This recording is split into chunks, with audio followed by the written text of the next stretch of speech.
why was Chaz Lanier such a big pickup, Caleb Calhoun? Because Caleb, you went live on Friday, and it certainly was that big of a pickup, especially after what we have seen Tennessee be able to do with a guy like Dalton Connect. Why is Chaz Lanier so big? Yes, so guys, I am not a hypocrite, and people stop hypocrisy shaming me right now because I said hypocrisy shaming. You're allowed to hypocrisy shame. Yeah. Okay. Well, but you weren't a hypocrite, but you're allowed to. I mean, that's a bad thing, being a hypocrite. So you can't shame that's that. True. So what I'm saying is, last week I said Tennessee's putting too much stock in Chaz Lanier, and they already have a good rotation without him. They should be focused on adding depth. That was based on the premise of I thought they took too much of a gamble trying to get Chaz Lanier, but the gamble did pay off. If the gamble pays off, obviously it's still a big pickup. It's like, Dave, if someone's on third base, I would say don't steal home. You're going to get thrown out. But if you steal home when you score, okay, you steal home when you score, but most of the time the risk is not worth the reward, right? But just that one time it paid off. That's what I felt they were doing with Chaz Lanier. They stole home and somehow made it home and were able to score. So what I would say with Chaz Lanier is this. Yeah, I differ from that. Okay.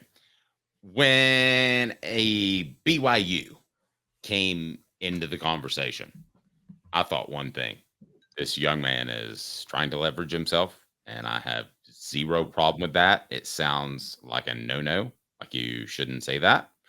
But I'm telling you that I believe that is the case. And I think he probably did so. Did he get $20 more, $20,000 more, $200,000 more? I don't know.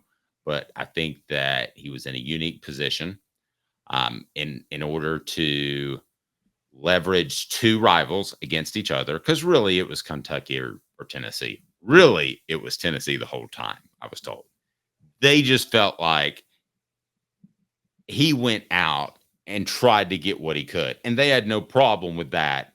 But then the market settled itself, which is why I love a free market society. And you and I've talked about this politically. But and it settled itself, and he got a little bit more, and good for him.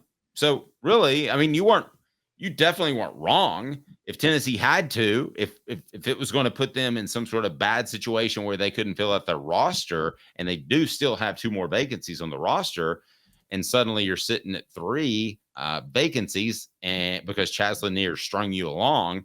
But I don't think you were ever wrong. I just think Chaz wanted to leverage it for more money, and barring Tennessee saying that's all we got, he was going to be a Vol. Okay, I can get with you on that. I can get with you on that. So he was trying to leverage. So they weren't putting too much stock. They knew they always had him. Yes. Either way, and I'm not theorizing. That's kind of the way it shook out. I can tell you, which again proves the point. You're not wrong in any shape, form, or fashion. Now, we are also talking about a wing score that you're hoping to develop into Dalton Connect. Well, that's let's get to the basket. Talk to the basketball part about it to me, because that's what I want to get into, because it's pretty cool. Yeah, he's a pretty good player. Yeah, so he's a 6'4" guard.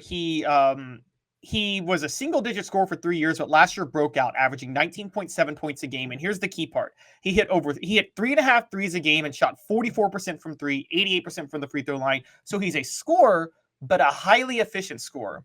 Here's the thing Chaz Lanier does. He adds to Tennessee's rotation to allow them to go 9 deep now. He's an extra shooter, an extra option for a shooter, which, as you and I have talked about, Dave, you can never have too many three-point shooting options in college basketball anymore. Yes. The more the merrier, because you just want to be able to have so many shooters that it's impossible for all of them to have an off day in the NCAA tournament. There's not just John Paxson. That's my spot up shooter. You can have 4 of those guys, and you've got a better basketball team for it. Exactly. The other part this does, and this is actually kind of like how the philosophy of recruiting quarterbacks back in the day, Dave. And I'm going to do the analogy. Remember the philosophy that you should always have 2 to 3 solid scholarship quarterbacks on your roster, because no matter how good one looks in practice or whatever, you just don't know how they're going to look in the game, right? And you need to have another option just in case. I got in trouble one time because I snickered when a coach told me that, because I thought to myself, how in the world are you going to have 3 solid scholarship quarterbacks on your team? And now with the transfer portal, it's even more impossible. Right, exactly. But ideally, you need that. It's the same with the go-to scorer in basketball. Before you start it, but as you go into a season, if you have a new team, you need 3 players at least that could all be your go-to scorer. So if one can't do what Dalton Connect was able to do last year, there's somebody else that can. Because what you need, what Tennessee had last year that was such a big deal that they never had before, was those Rick Barnes teams that go on scoring droughts. They could call Dalton Connect and say, "Hey, Dalton, get us out of this drought. We're in a bad scoring drought. We need you to get us out of it." Well, from a schematic standpoint, Darling Stone Dubar is that replacement. But you don't know if he's going to be able to be the go-to scorer to score you out of a drought. But now you have him. Now you have Chaz Lanier. You have Cameron Carr developing. Chaz Lanier is another option for that because he could be that. So in many ways, Chaz Lanier fills a puzzle piece. He adds more depth. He's another option at shooting.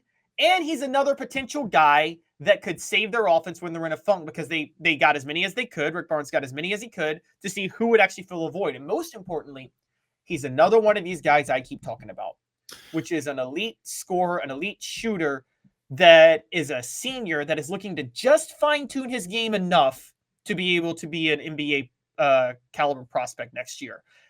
These are the guys Rick Barnes wants on his team. Rick Barnes does not and should not, and made mistakes when he did, go after one-and-done freshmen. One-and-done freshmen don't want to develop. They already know they're ready for the NBA. Honestly, I don't know how you feel, Dave, but I think it's stupid that half those guys can't just go straight out of high school to the NBA anyway, because they don't look like they even belong in college a lot of times when they're playing. That's totally different conversation, but yes, I agree with you. Yes. Okay, so I'm gonna throw this at you. Okay, so you play when I know you go to a casinos from time to time. Do you play blackjack? I play blackjack, but okay. I'm not much of a gambler when I'm at casinos, but yeah. Okay. Do you ever play multiple hands? Have you ever played like 2 or 3 or 4 hands? It's not a good sign, and maybe I haven't either, but maybe I have. But I tell you what, I would rather have, let's say the dealer has a bust card and I have a bunch of 8s and 9s, or I have a bunch of 18s and 19s. I got 4 of them. So what you're saying is you got 4 guys that might be able to fill some sort of role as a wing scorer, either be it a guy who take it to the hole or who can shoot. Whereas last year you had one blackjack, his name was Dalton Connect, and this year you've got 4 chances to win it, but you don't feel like one guy is Dalton Connect. No, you have 4 options for the Dalton Connect of the go-to scorer. But to hit him again, my point is I just want to make sure we're on the same page. And I want to go to our poll question right now. It's Chaz Lanier will be blank than Dalton Connect. And I say better, more options all around, good, but not Dalton good, wait and see. But I'm thinking more. So 72% say good, but not Dalton good. I want to make sure we're on the same page. Are you saying that somebody could be in that atmosphere, that orbit of Dalton Connect good? Because it may say something about how you feel about Dalton and how I feel about Dalton, because I think he's a once every 15 to 20 year player. And I've said from the start, I think Dalton is a dime a dozen player now in this era of college basketball with Rick Barnes and the players he can get. Now, that doesn't mean that, again, Darling Stone Dubar will do everything. There's 2 things in basketball. There's doing your role schematically, and then there's the guy that just, when you need a bucket, you get a bucket, right? Ooh, great breakdown by Elias. Yeah, go ahead. Go ahead. Okay, so Dalton Connect schematically was the wing scorer.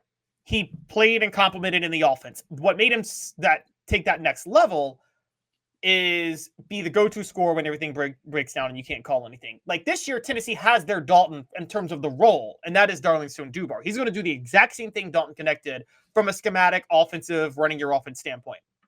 And Chaz Lanier is going to fit in that role too very well. The question is going to become, which one of them or Cameron Carr even, or even Jordan Gainey decides to take over when things break down. And Dave, if you remember last year, Rick Barnes also had a couple of blackjacks on the table, hands on the table. He didn't know. I don't think he knew if Dalton Connect was going to be that guy, or if Jordan Gainey, who he picked up as a transfer, was going to be that guy, or if Josiah Jordan James and Santiago Vescovi both coming back, or if one of them was going to be the guy that you just, when everything breaks down, you turn to. But I think this is fascinating. We're going a little bit long on this topic, but as far as the guys going into last year, before you knew what you know about Dalton, who were the guys that you would have said last year that, man, I need to bucket. I'm in the Sweet 16. I'm down 1. There are 8 seconds left. Because you wouldn't have said Dalton Connect. You would have said hopefully he could grow into some sort of player like that. But nobody would have thought that. But going into last year, I think that just tells you how I believe that college basketball is about to hit a renaissance because the regular season is going to matter again. And I think more players are going to stay. And you're going to know North Carolina's starting lineup because you saw them play last year in the tournament. And there was enough NIL money to keep them there, but not enough NBA money to pull them away. So I'm excited about basketball. So I ask you that. I mean, what players do you think going into last year, you said to yourself, they can be the bona fide scorer? Yeah, I think it came down to Santiago Vescovi or Dalton Connect and Jordan Gainey. And I think I thought I'm not saying I predicted Dalton Connect or Jordan Gainey. I thought it was going to be Santi Vescovi. I thought it was going to be Vescovi was the main scorer in the backcourt last year. Clearly, I was wrong. That didn't happen. But that's where I thought things were landing. This year, the main scorer could be Darlington Dubar, Chaz Lanier, Cameron Carr, Jordan Gainey, and someone just brought up Igor Milicic Jr. Dave, Igor Milicic is a 6'10" post player who hits 2 threes a game and shoots 40% from outside. That's a Dirk Nowitzki type. Literally, I've watched this tape. Tennessee fans, you've literally never seen this type of guy who likes to stretch it out on pretty much on the baseline, who likes to shoot the 3 but is 6'10". You've never seen a guy like that. And Caleb, last week you said Ron Slay, but I think you would agree he liked to hit the trailer 3 a little bit more and could shoot it, but he was comfortable when he was, and he's told me this, when he was in rhythm on a trailer on a fast break. That's a little different from this guy. I don't think you've seen a guy that's just going to bounce it out and say, give it to me. And do you have a forward that can get out here and guard me? The answer 9 times out of 10 is going to be no.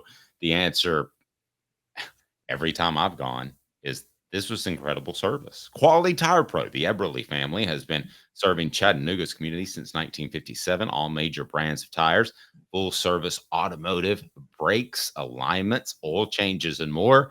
All work is covered by a nationwide warranty. Cherokee Blvd or online at qualitytirepros.com, qualitytirepros.com.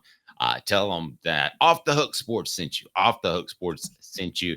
Say, hey, Bo, right there in the Chattanooga area. Hey, Bo. Caleb, do you want to go to this day in Tennessee sports history? Anything else do you want to add to Chaz Lanier? Where are you on that? Well, I just want to add 2 things with this, and this is what's a big deal. According to Synergy, which is very analytical and ranks offensive efficiency, Tennessee now has the most efficient offensive player in the country from last year in Chaz Lanier, who averaged 1.2 points per possession used for North Florida last year.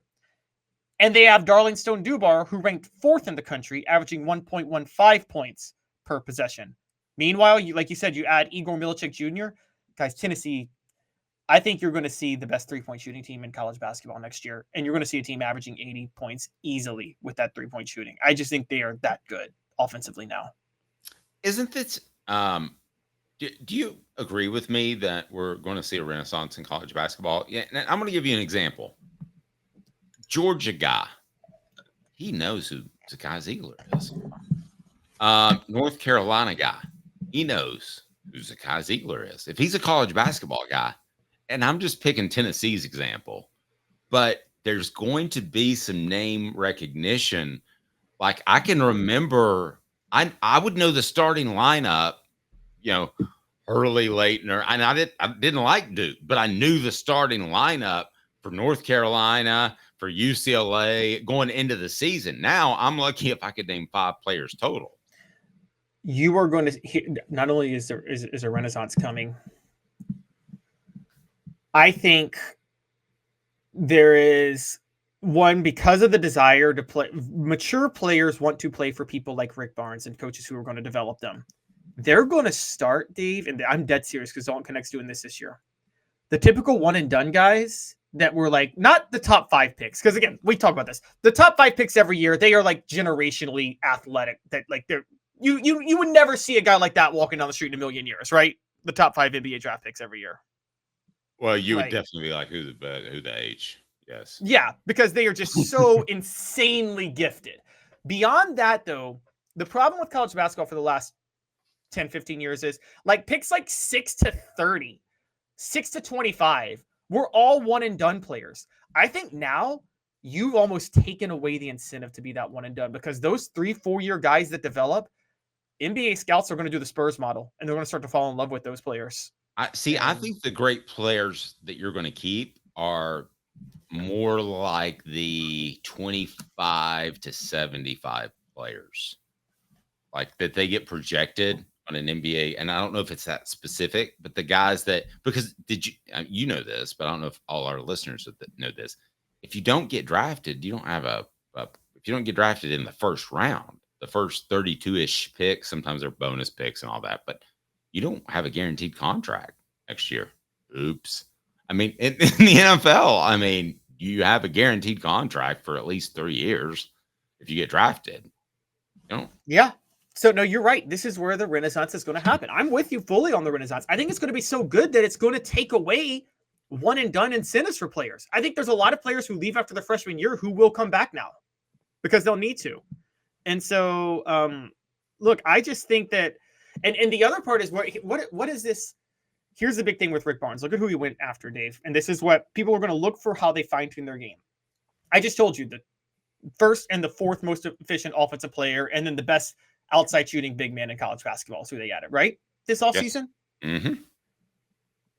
I just talked about all their offense. The defense is the question, but who cares? It's Rick Barnes. He knows he can coach defense. They know he can develop them defensively. They're going to Tennessee to be developed defensively, and Rick Barnes is going to rely on them offensively to help him win. So it's a perfect match. It's a perfect fit.